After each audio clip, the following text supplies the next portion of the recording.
E aí, tudo certo? Material de anotação nas mãos? Podemos começar? Então vamos lá. Uma das medidas tomadas pelos reis europeus para promover o fortalecimento financeiro do Estado moderno foi a adoção de um conjunto de práticas econômicas conhecidas como mercantilismo. Vale observar que esse termo não existia no período. Ele só passou a ser usado por economistas do final do século XVIII, referindo-se às rígidas práticas intervencionistas do Estado na economia durante os séculos XV ao XVIII.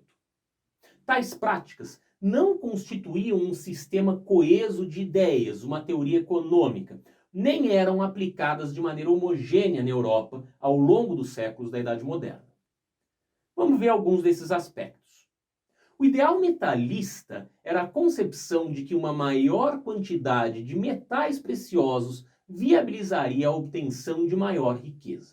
Ter mais moedas, de ouro e prata, era um meio para a compra de terras e títulos, e para o Estado, mais poderes e domínios. O metal poderia ser obtido de forma direta pela exploração de minas, aliás, esgotadas na Europa desde o século XV, ou pelo comércio, que possibilitava atrair e conseguir mais moedas. Outras práticas visavam obter uma balança comercial favorável, uma vez que o poderio e a riqueza de uma nação eram associados à sua capacidade de exportar mais do que importar. Baseados nesse entendimento sobre recursos econômicos, muitos reis adotaram medidas para ampliar as exportações. Por meio do estímulo à produção manufatureira e diminuição das importações, impunham barreiras tarifárias aos produtos estrangeiros, principalmente aqueles que pudessem ser fabricados dentro de suas fronteiras. Isso é chamado de protecionismo.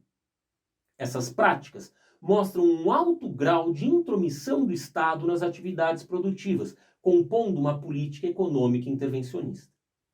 Representando grandes possibilidades de acúmulo de riqueza, a colonização passou a ser o principal recurso pelo qual os Estados europeus tentaram atingir seus objetivos mercantilistas. Portugal e Espanha, precoces na expansão marítima e na partilha do mundo, usufruíram de meios significativos para enriquecer. Portugal pôde explorar o mercado de especiarias ao estabelecer rotas alternativas para as Índias.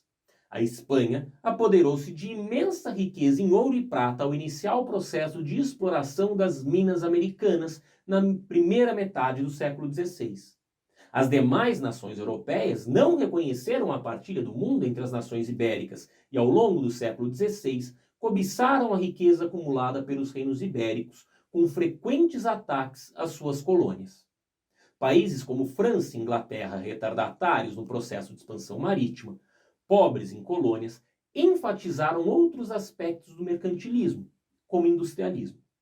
De certa forma, é irônico observar que na França e principalmente na Inglaterra, a indústria manufatureira acabou por criar condições para a expansão capitalista.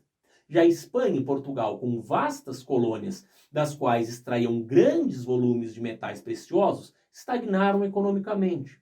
Tornaram-se cada vez mais dependentes de suas possessões na América e frequentemente passaram por violentos surtos inflacionários provocados pelo excesso de metais preciosos.